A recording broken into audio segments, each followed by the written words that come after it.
Hello प्यारे बच्चों, कैसे हो? आई होप सभी अच्छे होंगे। आज हम स्टार्ट करेंगे क्लास 10 चैप्टर 5 अर्थमेटिक प्रोग्रेशन की एक्सरसाइज 5.4 को।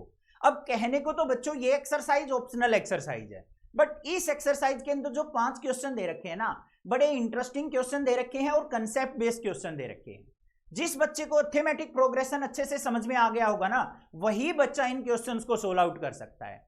तो भाई ऐसा नहीं है कि इन क्वेश्चंस को आप स्किप करके जाएंगे, फाइनल एग्जाम में इनमें से क्वेश्चन पूछ लिया जा सकता है। तो भाई बिल्कुल करके जाने हैं, ऐसा नहीं है कहीं ये सोचो कि ऑप्शनल एक्सरसाइज है तो इनको करने की जरूरत ही नहीं है। मैं आपको बिल्कुल इजी कंसेप्ट के साथ क्वेश्चंस कराऊंगा, ध्यान से देखते रहना। सबसे पहले देखते हैं बच्चों क्वेश्चन नंबर 1 क्या दे रखा है। स्टेटमेंट ध्यान से पढ़ेंगे सभी क्वेश्चंस की। क्या है question? Which term of the given AP is it's first negative term. हमें यहां पे प्यारे बच्चों एक एपी सीरीज दे रखी है जो कि डिक्रीजिंग ऑर्डर में है। देखो ध्यान से 121, 117, 113 इस तरीके से नंबर घटते जा रहे हैं, कम होते जा रहे हैं। तो कहीं ना कहीं हमारा एक नेगेटिव नंबर स्टार्ट हो जाएगा। तो हमें वही बताना है कि कौन से नंबर की टर्म हमारी नेगेटिव टर्म होगी। क्वेश्चन आ गया समझ में? देखो कैसे करेंगे। सबसे पहले एपी सीरीज लिखो बच्चों। फर्स्ट टर्म 121, फिर 117, फिर 113, इस प्रकार से हमारी एपी सीरीज है। यहां पे जाके कोई एक nth टर्म हमारी क्या होगी? नेगेटिव टर्म होगी। हमें यही टर्म बतानी है कि कौन से नंबर की टर्म होगी। बात आई समझ में? अब इस एपी सीरीज से आप क्या क्या फाइंड आउट कर सकते हैं? फर्स्ट टर्म निकाल सकते हैं सर, 121 हो गई। कॉमन डिफरेंस निकाल सकते हैं second term minus first term करके। तो d इक्वल टू क्या हो जाएगा? 117 माइनस 121। तो d की वैल्यू क्या आ गई बच्चों? -4 आ गई। हमें क्या करना है? इस नेगेटिव टर्म को देखना है। तो हम क्या करेंगे? an की वैल्यू फाइंड आउट कर लेते हैं। an का फॉर्मूला क्या होता है? नेट टर्म ऑफ एपी का a plus n minus 1 into D. ठीक है, अब यहां पे an की वैल्यू निकाल लेंगे। an इक्वल टू a की वैल्यू क्या है? 121 प्लस में n minus 1 multiply common difference क्या है? -4। सिंप्लीफाई करो। an इक्वल टू 121 प्लस में -4 की n से मल्टीप्लाई करेंगे तो बच्चों क्या हो जाएगा? माइनस का 4n, -4 की -1 से करेंगे तो प्लस का 4। सिंप्लीफाई कर लो। an इक्वल टू क्या निकल के आ गया? 121 प्लस में 4 माइनस 4n। तो फाइनली an इक्वल टू क्या हो गया? 125 माइनस 4n। इतनी बात समझ में आ गई या नहीं आ गई? हमें क्या करना है? इस टर्म को नेगेटिव देखना है। नेगेटिव का मतलब क्या है? an की वैल्यू क्या होगी बच्चों? लेस देन 0 होगी। तो यहां पे क्या लिखेंगे? According to question. According to question हमारी टर्म क्या होनी चाहिए? नेगेटिव। नेगेटिव का मतलब क्या है? an की वैल्यू लेस देन 0 होनी चाहिए।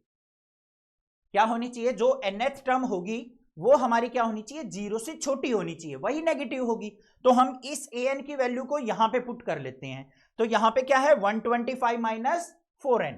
इसका मतलब 125 माइनस 4n ये हमारी क्या होगी? Less than 0। क्लियर बात है? यहां से n की वैल्यू निकलेगी हमारी। तो यहां पे देखो क्या आएगा? 125 माइनस 4n को इधर लेके गए तो लेस देन 4n, और यहां पे 4 को नीचे लेके आएंगे तो 125 divide by 4 greater than n। 4 से कट कर लो, 4 3 जा 12, फिर यहां पे 4 1 जा 4, 10 हो गया हमारा, 4 2 जा 10, और फिर 24 5 जा 20 ग्रेटर देन n। तो यहां पे क्या निकल के आया? ध्यान से देखो, n की वैल्यू निकल के आई है कि n की वैल्यू जब 31.25 से बड़ी हो जाएगी तब हमारी टर्म क्या हो जाएगी? नेगेटिव स्टार्ट हो जाएंगी। बस अब 31.25 फ्रैक्शनल में तो नंबर ऑफ टर्म्स नहीं हो सकती, इससे आगे कंप्लीट टर्म कौन सी होगी? होल नंबर कौन सा होगा? 32।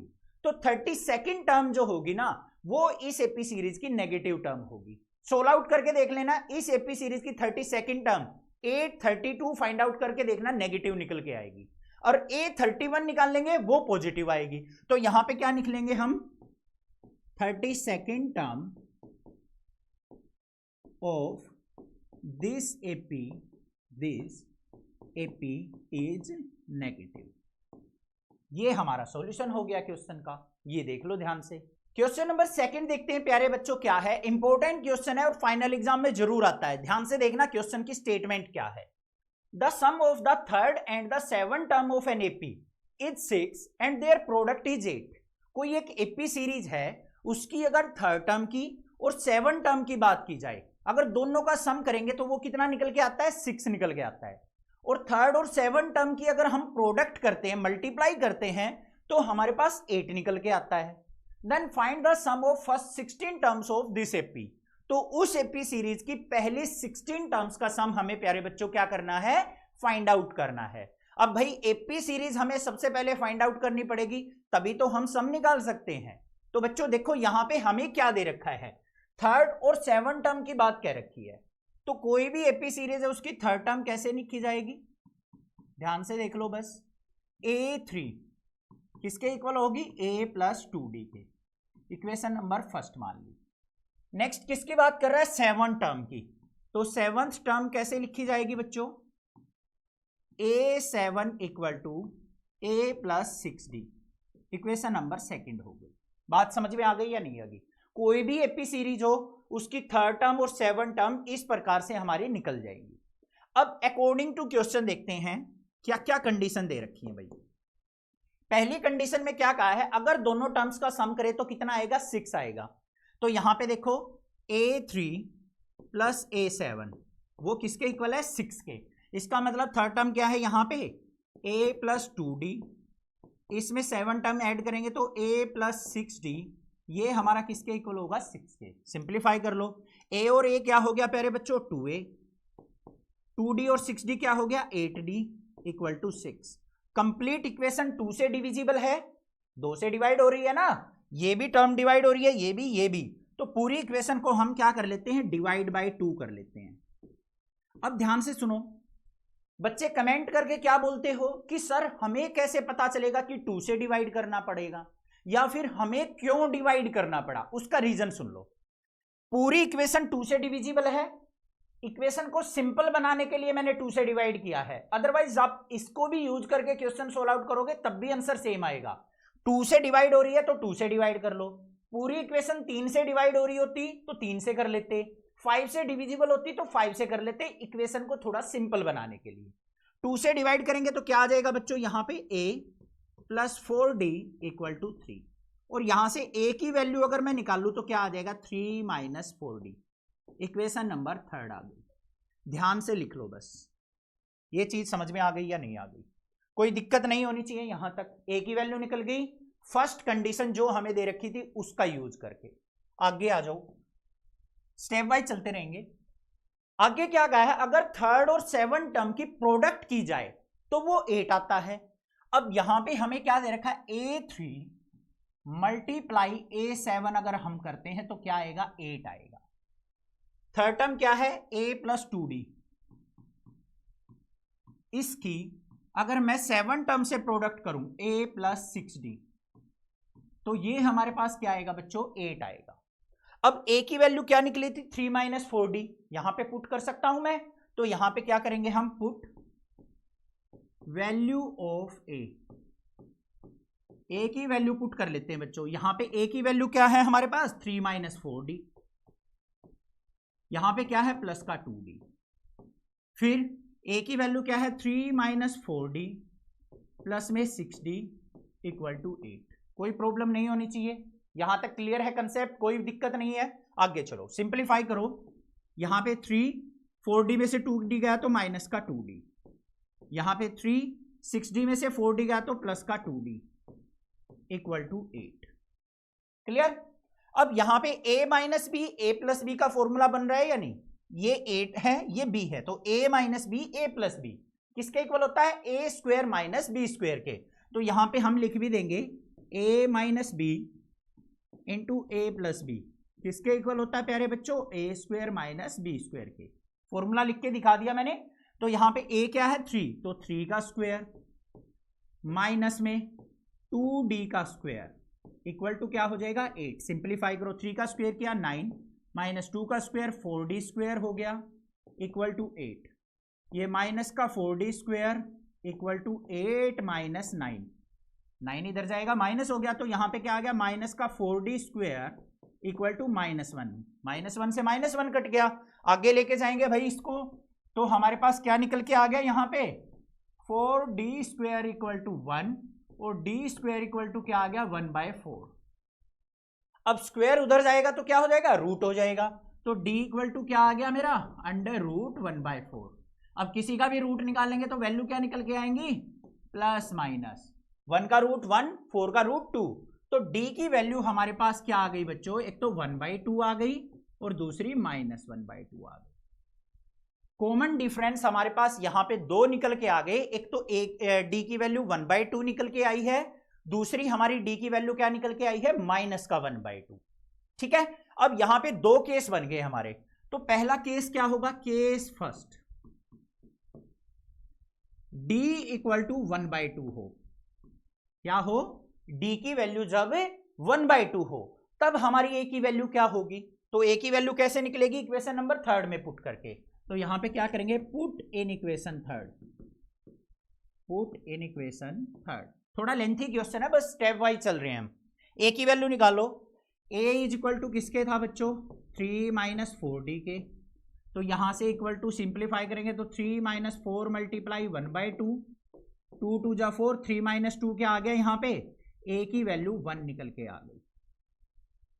थोड़ा सा स्पेस की कमी है इसलिए मैंने डायरेक्ट कर दिया, 2 से कट किया, 2 2 जा 4, 3 - 2, a की वैल्यू क्या निकल के आ गई, 1 निकल के आ गई। a की वैल्यू मिल गई, d की वैल्यू मिल गई। अब सम फाइंड आउट करना है तो सम आसानी से निकाल लेंगे। कितने टर्म्स का निकालना है, 16 टर्म का, 16 टर्म का सम निकालना है। तो क्या हो जाएगा, Sn equal to n/2 into 2a plus n-1 into d. Formula लगा लेंगे भाई। तो 16 टर्म का निकालना है तो S16 equal to 16/2 into 2 multiply a की वैल्यू क्या है 1 प्लस में 16 - 1 मल्टीप्लाई d की वैल्यू क्या निकली थी 1/2। कोई प्रॉब्लम नहीं होनी चाहिए, बस वैल्यू पुट की है। तो S16 इक्वल टू 2 से कट किया तो 8 इंटू 2 1 जा 2 प्लस में 16 - 1 कितना हो गया 15, 15 की 1/2 से मल्टीप्लाई 15/2। इसको सिंप्लीफाई करेंगे तो 8 मल्टीप्लाई इसके अपॉन में 1 मान के एलसीएम लेंगे तो क्या हो गया 2 2 जा 4, 4 और 15 19/2। 2 से कट कर लो, 2 4 जा 8, 19 4 जा क्या हो गया 76। तो सम ऑफ 16 टर्म क्या आ गया 76 आ गया। क्या आ गया भाई, जब हमारा d की वैल्यू 1/2 होगी तो हमारा सम ऑफ 16 टर्म क्या होगा 76 होगा। यहां तक क्लियर है। अब सेकंड केस और रह गया, जब हमारी d की वैल्यू क्या हो -1/2 हो। तो एक बार इसको देख लो ध्यान से, मैं यहां पे इरेज करके करूंगा। हो गया इतना, ठीक है। अब देख लो, इसको इरेज कर लेते हैं, तब तक इसको देख लो ध्यान से।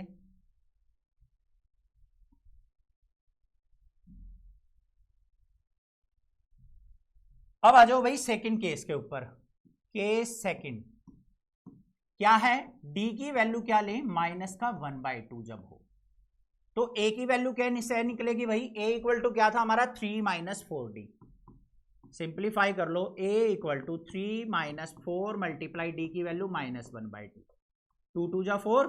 तो a इक्वल टू क्या हो गया 3 -+2, तो 3 और 2 क्या हो गया 5। तो a की वैल्यू आ गई 5, a की वैल्यू 5, d की वैल्यू -1/2। सम का फॉर्मूला लगा लो, Sn equal to n/2 into 2a plus n-1 into d. Value put कर लो बच्चों, 16 टर्म का निकालना है, S16 equal to 16/2 into 2 multiply a की वैल्यू क्या है प्यारे बच्चों 5 प्लस में 16 - 1 मल्टीप्लाई d की वैल्यू क्या है अब -1/2। ध्यान से वैल्यू पुट करना, नेगेटिव वैल्यू हो तब जरूर ध्यान दिया करो। सिंप्लीफाई करो, S16 इक्वल टू 2 से कट किया तो 8 इंटू 5 2 जा 10, यहां पे 16 - 1 कितना हो गया 15, 15 की -1 से मल्टीप्लाई करेंगे तो माइनस का 15/2 हो गया। इसके अपॉन में 1 मान लेंगे तो S16 equal to 8 into LCM आ गया 2, 10 2 जा 20 माइनस 15। तो फाइनली क्या आ गया 8 मल्टीप्लाई 20 - 15 कितना हो गया प्यारे बच्चों 5/2। 2 से कट करेंगे तो 2 4 जा 8 और 5 4 जा क्या हो गया 20। तो सम ऑफ 16 टर्म कितना आ गया 20 आ गया। दिख गया होगा, कोई दिक्कत नहीं है। सिंप्लीफाई करना है, बस कैलकुलेशन है। अब इतना बड़ा एपी सीरीज का चैप्टर करके आ रहे हो तो ये छोटी सी कैलकुलेशन तो आप इजीली कर लोगे। समझ में आ गया? जब d की वैल्यू -1/2 होगी तो सम कितना होगा बच्चों? 16 टर्म का 20 होगा। जब d की वैल्यू प्लस का 1/2 होगी तो सम ऑफ 16 टर्म क्या होगा? 76 होगा। तो ये दोनों केस थे, ध्यान से देख लो। अब क्वेश्चन नंबर 3 देखो बच्चों, क्या है? इंपॉर्टेंट क्वेश्चन है ये भी। अब आप सोचोगे कि सर सारे क्वेश्चन इंपॉर्टेंट बता रहे हो। मैंने स्टार्टिंग में ही बताया था ये एक्सरसाइज इंपॉर्टेंट है, क्योंकि इस एक्सरसाइज के अंदर जो क्वेश्चन है ना, वो सारे के सारे कंसेप्ट को निचोड़ के बनाए गए। तो देखो क्वेश्चन क्या है, जनरल लाइफ से रिलेट करके इस क्वेश्चन को समझना, इजीली समझ में आएगा। ध्यान से देखो क्या है, ए ladder has rungs 25 centimetre apart. Ladder का पता है आपने, सीढ़ी देखी होगी जिसपे ऊपर चढ़ते हैं हम, बांस की भी होती है, लोहे की भी होती है, ठीक है। अलग अलग जगह कोई सीढ़ी बोलता है, कोई कुछ जीना बोलता है उसको, कोई कुछ बोलता है। कमेंट करके भी बताना, मुझे भी पता चले कि इंडिया के अलग अलग पार्ट में उसको क्या बोला जाता है। ये इस प्रकार से हमारी एक सीढ़ी है जिसके अंदर टोटल क्या है बच्चों, रंग्स जो है ना वो 20 सेंटीमीटर अपार्ट हैं। मतलब एक डंडे से दूसरे डंडे के बीच का जो गैप है ना वो 25 सेंटीमीटर का दे रखा है। पहली कंडीशन समझ में आई। तो आगे क्या कहा है, the rungs decrease uniformly in length from 45 centimetre at the bottom to 25 centimetre at the top. अब जो रंग्स की लेंथ है ना, सबसे नीचे वाला डंडा जो है वो बड़ा है 45 सेंटीमीटर का, और वो ऊपर जाते जाते घटता चला जाता है, और जो सबसे टॉप पे जो रंग्स है ना उसकी लेंथ हमें 25 सेंटीमीटर दे रखी है। इतनी बात भी क्लियर हो गई। आगे आ जाओ। If the top and the bottom rungs are 2 into 1/2 metre apart, what is the length of the wood required for the rungs. अब उसने दूसरी कंडीशन क्या कही है कि जो बॉटम वाला रंग है और जो टॉप वाला रंग है उन दोनों के बीच में 2.5 मीटर का डिस्टेंस है। इतनी बड़ी सीढ़ी है 2.5 मीटर की। तो हमें बताना है कि इस सीढ़ी के अंदर जो भी रंग्स लगे हुए हैं ना उनकी टोटल लेंथ क्या है। सबसे पहला काम क्या करना पड़ेगा बच्चों, हमें यह फाइंड आउट करना पड़ेगा कि इस सीढ़ी के अंदर कितने रंग्स लगे हुए हैं, कितने डंडे लगे हुए हैं। अगर मुझे n की वैल्यू मिल गई कि कितने रंग्स यूज हुए हैं तो हम उन सभी रंग्स का सम भी फाइंड आउट कर लेंगे, क्योंकि हमें यहां पे फर्स्ट वैल्यू और लास्ट वैल्यू रंग्स की दे रखी है। क्वेश्चन आया समझ में? अब सबसे पहले देखो बच्चों, यहां पे डिस्टेंस कितना है रंग्स के बीच में। Distance between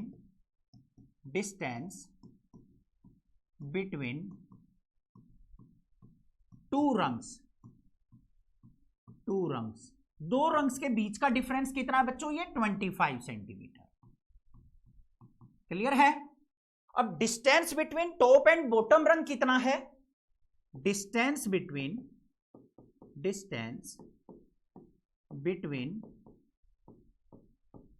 top and bottom रंग वो कितना है? 2:1/2 मीटर दे रखा है। ये सेंटीमीटर में, ये मीटर में, तो इसको भी सेंटीमीटर में बदलेंगे तो कितना हो गया? 2 2 जा 4 और 1 5/2 मीटर। तो इन सेंटीमीटर क्या हो जाएगा? 5/2 को 100 से मल्टीप्लाई कर दो, 2 से कट करेंगे 250, 55 जा 250 सेंटीमीटर।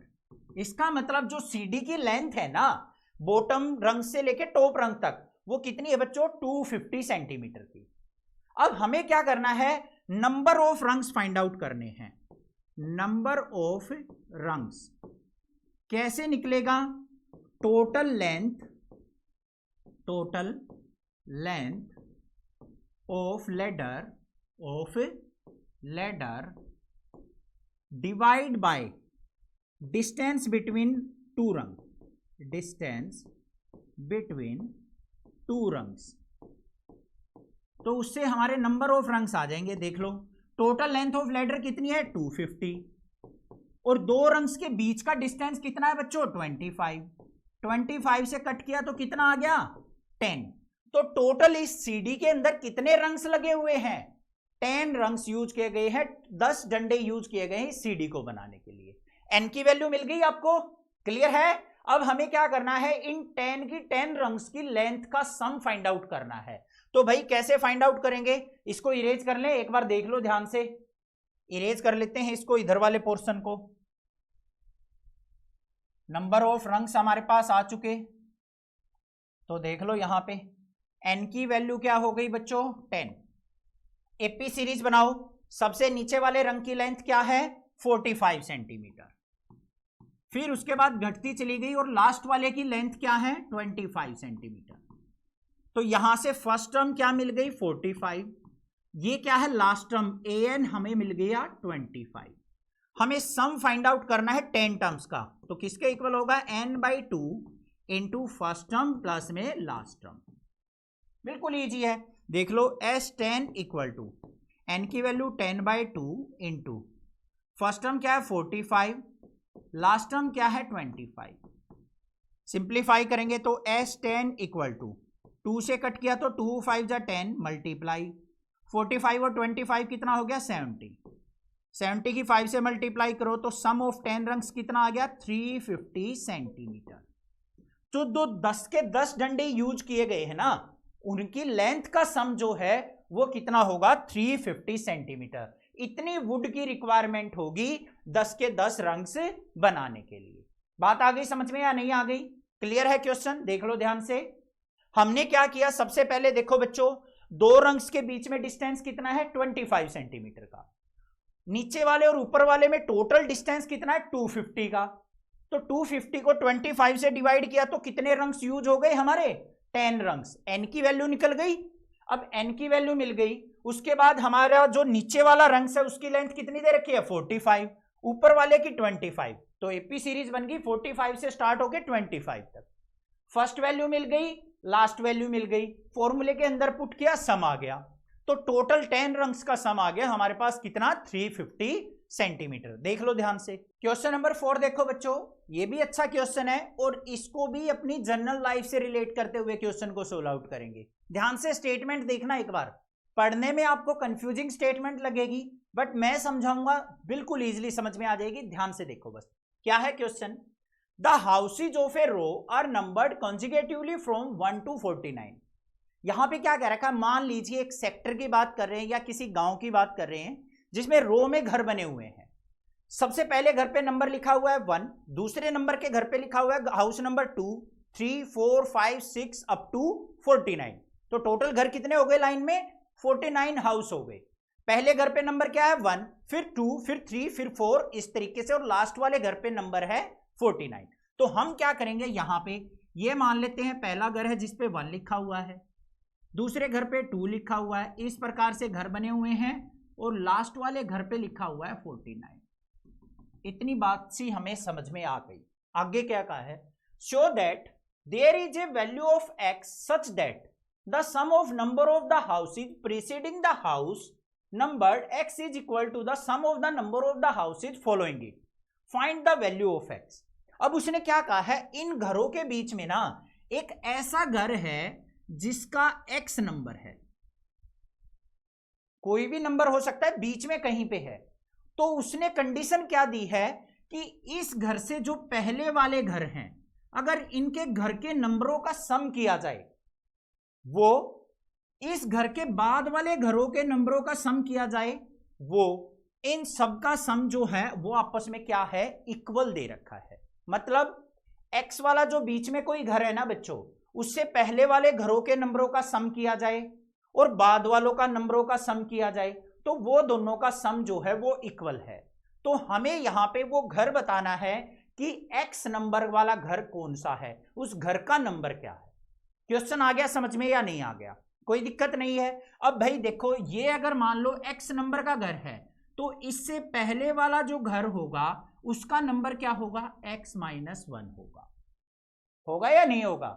इससे अगले वाले घर का नंबर क्या होगा x+1 होगा। इतनी बात समझ में आ गई या नहीं आ गई? ये चीज क्लियर हो गई या नहीं? अगर नहीं हुई है थोड़ी सी वीडियो पीछे कीजिए और इस कंडीशन को एक बार दोबारा समझिए, ठीक है।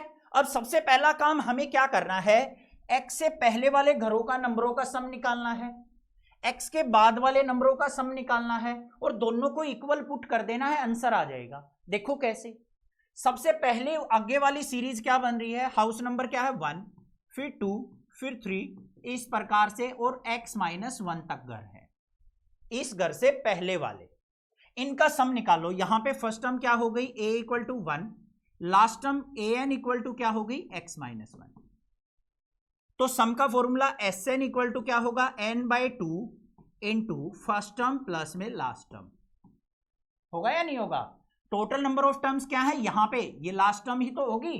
तो यहां पे सम ऑफ x माइनस 1 टर्म्स क्या होगा, x minus 1/2 into first term क्या है 1 और लास्ट टर्म क्या है यहां पे x माइनस 1। सम देख लो बच्चों, s ऑफ x माइनस 1 किसके इक्वल आ गया, x माइनस 1/2 इंटू -1 से 1 कट गया तो यहां पे क्या आ गया x। तो फाइनल वैल्यू जो आ गई x माइनस 1 की वो आ गई x इंटू x माइनस 1/2। मतलब जो ये बीच वाला घर है ना, जो वैल्यू निकालनी है उससे पहले वाले सभी घरों के नंबरों का सम हमारे पास आ गया x इंटू x माइनस 1/2। इतनी बात क्लियर हो गई, समझ में आ गया? अब आगे आ जाओ भाई, अब हमें x के बाद वाले घरों का नंबरों का सम निकालना है। अब हमें x की एग्जैक्ट लोकेशन तो पता नहीं कि ये 25वां नंबर घर है, 30वां नंबर घर है या 35वां नंबर घर है, हमें तो पता ही नहीं है। तो यहां पे हमें ना तो फर्स्ट टर्म का पता है, लास्ट टर्म का पता है, तो इसका सम कैसे निकलेगा? ध्यान से देखना, ध्यान से। अगर मैं 1 से लेके 49 तक के घर के सम में सम ऑफ 49 हाउसेज में से सम ऑफ x हाउसेज अगर सब्ट्रैक्ट कर दूं तो इन सबका सम मेरे पास आ जाएगा या नहीं आ जाएगा? दोबारा समझो, दोबारा। 1 से लेके 49 तक सभी घरों का सम कर लिया, क्या आ गया, S49। उसमें से इन घरों का सम मैं सब्ट्रैक्ट कर दूं, x तक का, आगे आगे वालों का x तक का सब्ट्रैक्ट कर दूं तो पीछे वाले का बच जाएगा या नहीं बच जाएगा? आई बात समझ में? अब टोटल 49 घर थे, उनका सम S49 हो गया। उनमें से s ऑफ x वाले घर तक का सम मैंने सब्ट्रैक्ट कर दिया तो पीछे वाले घरों का सम बच गया या नहीं बच गया? उसी को निकाल के मुझे इक्वल पुट करना है। तो सबसे पहले क्या निकाल लेंगे, S49 निकाल लेंगे। सम ऑफ 49 कैसे निकलेगा, n/2 into a plus an।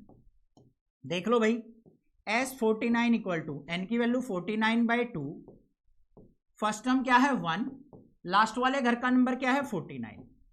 तो क्या आ गया, S49 इक्वल टू 49/2 मल्टीप्लाई 49 और 1 क्या हो गया 50, 2 से कट किया तो कितना आ गया यहाँ पे 25 की 49 से मल्टीप्लाई करेंगे तो S49 इज इक्वल टू आ गया भाई 1225। 1 से लेके 49 तक के सभी घरों का सम कितना है 1225। अब इसमें से मुझे क्या करना है, सम ऑफ x हाउसेज सब्ट्रैक्ट करना है। अब सम ऑफ x हाउसेज निकाल लो भाई, sx क्या होगा n/2 into a plus an। Series क्या बनेगी 1 2 इस प्रकार के x तक, इनका सम। तो sx इक्वल टू n की value x/2 into first term क्या है 1 और लास्ट टर्म क्या है x। तो क्या निकल के आ गया भाई, x इंटू 1 प्लस x/2। बात समझ में आ रही है या नहीं आ रही है? ये x नंबर हाउसेस तक का सम आ गया, x इंटू 1 प्लस x/2। 49 घरों का 49 हाउसेज का सम आ गया 1225। तो यहां पे जो हमारा पीछे वाला सम जो है, पीछे वाला x के पीछे वाले घरों का सम कैसे निकलेगा, S49 में से sx सब्ट्रैक्ट करके। तो वो कितना आ गया हमारा, sum of x plus 1 to 49 house, वो क्या होगा S49 माइनस sx। S49 कितना था 1225, इसमें से माइनस कर लेंगे क्या, x इंटू 1 प्लस x/2। ये निकल के आ गया हमारा पीछे वाले घरों का सम। आगे वाले घरों का सम क्या था, ये था। अब इन दोनों को हमें क्या करना है, इक्वल पुट करना है। यही तो कह रखा है कि x से आगे वाले घरों का सम और x के पीछे वाले घरों का सम इक्वल है। तो भाई इन दोनों को इक्वल पुट कर लेते हैं। इस वाले पोर्शन को इरेज कर दूं, देख लो ध्यान से एक बार। x से पहले वाले घरों का सम क्या था, according to question x into x minus 1/2 equal किसके होगा 1225 minus x into 1 plus x/2 इसके। सिंप्लीफाई कर लो, इसको सिंप्लीफाई करो, x के अंदर मल्टीप्लाई करेंगे तो x square minus x by two, उसको इधर लेके आएंगे तो प्लस में x के अंदर multiply x plus x square by two equal to 1225। कोई प्रॉब्लम नहीं है, यहां पे एलसीएम ले लेंगे, 2 आ गया, ऊपर क्या आ गया x square minus x plus x square is equal to 1225। यहां पे x से x कट गया, एक्स स्क्वायर क्या हो गया 2x square divide by 2 equal to 1225। 2 से 2 कट गया तो x square is equal to किसके आ गया 1225, और x की वैल्यू निकाल लो तो x इज इक्वल टू क्या हो जाएगा 1225 का रूट। अब 1225 का रूट क्या होता है बच्चों, वो देख लो, 35, तो रूट करेंगे तो दोनों वैल्यू आएंगी प्लस माइनस 35। अब घर का नंबर नेगेटिव तो होगा नहीं, तो यहां पे x की वैल्यू क्या आ गई हमारी, neglect negative value, so x is equal to क्या हो जाएगा 35। ये हमारा हाउस नंबर आ गया। इस 35 से पहले वाले 34 घरों का सम कर लो और 36 से लेके 49 तक का सम कर लो, इक्वल आएगा। ध्यान से देख लेना एक बार करके, होमवर्क भी है, आपने करके देखना है। ये क्वेश्चन था। क्वेश्चन नंबर 5 देखते हैं बच्चों क्या है, इंपॉर्टेंट क्वेश्चन है। अगर स्टेटमेंट समझ में आ गई तो बिल्कुल इजी क्वेश्चन भी है। स्टेटमेंट देखो क्या है, बिल्कुल इजीली समझेंगे। A small terrace at a football ground comprises of 15 steps each of which is 50 metre long and built with solid concrete।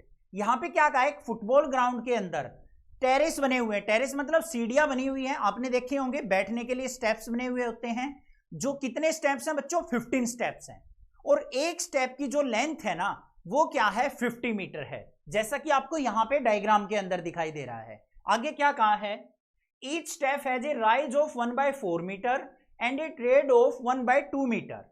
अब जो ये स्टेप्स बने हुए हैं इसमें हाइट जो है ना एक स्टेप की वो 1/4 मीटर है, और जो बैठने वाला स्पेस है ना, जो इसकी विड्थ है वो क्या है 1/2 मीटर दे रखी है। Then calculate the total volume of concrete required to build the terrace. तो इस कंप्लीट टेरेस को बनाने के लिए कितने वॉल्यूम कंक्रीट की रिक्वायरमेंट होगी, ये हमें फाइंड आउट करना है। क्वेश्चन आ गया समझ में। अब सबसे पहले देखो बच्चों, हमें क्या दे रखे हैं, टोटल स्टेप्स कितने हैं 15 स्टेप्स। तो यहां पे क्या लिखेंगे, total number of steps, total number of steps, जो भी चीजें दे रखी है ना वो लिख लो। टोटल स्टेप्स कितने हैं 15 है। अब उसके बाद लेंथ क्या दे रखी है, length of terrace, length of terrace वो हमें क्या दे रखी है बच्चों 50 मीटर दे रखी है। हाइट, राइज का मतलब ऊंचाई कितनी है, हाइट ऑफ टेरेस वो हमें क्या दे रखी है 1/4 मीटर। विड्थ की बात करें, विड्थ ऑफ टेरेस वो प्यारे बच्चों क्या दे रखी है 1/2 मीटर दे रखी है। ये चीजें दे रखी हैं। अब ध्यान से देखो, अगर मैं एक टेरेस की बात करूं, यहां पे एक सीढ़ी की बात करूं, तो ये हमारी कैसी शेप नजर आ रही है, क्यूबॉइड। क्यूबॉइड का वॉल्यूम कैसे निकलता है, length into breadth into height से। तो यहां पे क्या लिखेंगे हम, volume of first terrace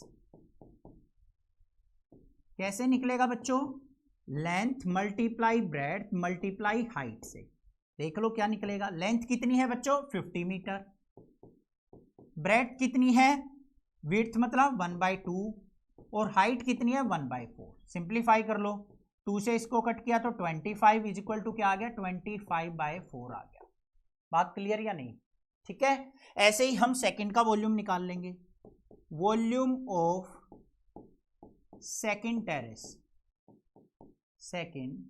terrace क्या होगा, लेंथ हमारी क्या रहेगी 50। विड्थ की बात करें, दो टेरेस की विड्थ कितनी हो जाएगी, एक की 1/2 थी तो दो की कितनी हो जाएगी बच्चों, यहां तक हाफ और हाफ 1 मीटर हो जाएगी या नहीं हो जाएगी। एक सीढ़ी की चौड़ाई थी 1/2 मीटर, दो की कितनी हो जाएगी सेकंड टेरेस, दो टेरेस की बात करें तो हाफ और हाफ कितनी हो गई 1 मीटर। तो यहां पे ब्रेड्थ या फिर विड्थ क्या हो गई 1, और हाइट जो है वो 1/4 ही रहेगी, क्योंकि सीढ़ियां जो बनती है हमारी वो इक्वल हाइट की बनती चलती हैं। इसको सिंप्लीफाई कर लो, 2 2 जा 4 और 2 25, तो ये कितना आ गया 25/2 आ गया। दो टेरेस का वॉल्यूम निकाल लिया हमने, और ज्यादा जरूरत नहीं है, बस यहीं तक काम हो जाएगा। यहां पे देखो फर्स्ट टेरेस की वैल्यू क्या आ गई 25/4, उसके बाद क्या आ गई 25/2। इस प्रकार से चलते चले जाएंगे हमारे टेरेस के वॉल्यूम। अब इन सभी वॉल्यूम का सम हमें फाइंड आउट करना है, तो कैसे निकलेगा? यहां पे फर्स्ट टर्म देख लो, a इक्वल टू क्या हो गई 25/4। कॉमन डिफरेंस कैसे निकलेगा? Second term minus first term करके, 25/2 माइनस 25/4। तो यहां पे सिंप्लीफाई करेंगे तो हमारा क्या आ जाएगा बच्चों, ये 25/4 ही आ जाएगा। कितना आ जाएगा 25/4। एलसीएम लेंगे 4 आ जाएगा, तो यहां पे 50 माइनस 25/4 आ जाएगा। ए मिल गया, कॉमन डिफरेंस मिल गया। कितने स्टेप्स हैं टोटल? 15 स्टेप्स। तो एन की वैल्यू क्या है 15। तो सम ऑफ 15 टर्म्स हमें फाइंड आउट करनी है। कैसे निकलेगी? n/2 into 2a plus n-1 into D. ये फॉर्मूला लगा के अब इधर इसको इरेज कर लें, सारी वैल्यूज यहां पे लिख ली हमने, तो इसको इरेज कर लेते हैं।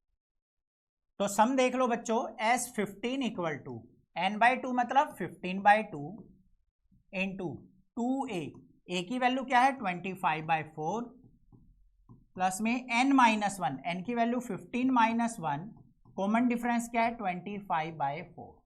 सिंप्लीफाई करेंगे इसको, S15 इक्वल टू 15/2 इंटू 2 1 जा 2, 2 2 जा 4, तो क्या आ गया 25/2 प्लस में 15 माइनस 1 कितना हो गया 14, तो 14 मल्टीप्लाई 25/4। कट कर लो, 2 7 जा 14, 2 2 जा 4। सिंप्लीफाई करेंगे इसको, S15 equal to 15/2 into 25/2 plus में 25 7 जा कितना हो गया बच्चों 175 डिवाइड बाई 2। सिंप्लीफाई करो, S15 इक्वल टू 15/2 मल्टीप्लाई, यहां पे देखो 2 एलसीएम लेंगे इसका, तो क्या हो गया 25 प्लस में 175, तो फाइनल वैल्यू क्या आ गई 15/2 मल्टीप्लाई 200/2। कट कर लो इसको, 2 1 जा 2, 2 से कट किया तो 100, 2 1 जा 2, 2 से कट किया तो 50, 15 की 15 से मल्टीप्लाई करेंगे तो 75, जीरो आ गई साथ में, और ये किस में थी मीटर में, तो 750 मीटर क्यूब जो आ गया वो क्या आ गया मेरा volume of concrete required to build the terrace. तो इस टेरेस को बनाने के लिए total 750 metre cube volume concrete की रिक्वायरमेंट होगी। समझ में आ गया क्वेश्चन? चैनल को सब्सक्राइब, वीडियो को लाइक जरूर करना, अपने फ्रेंड्स में ज्यादा से ज्यादा शेयर करना। Thank you students for watching this video.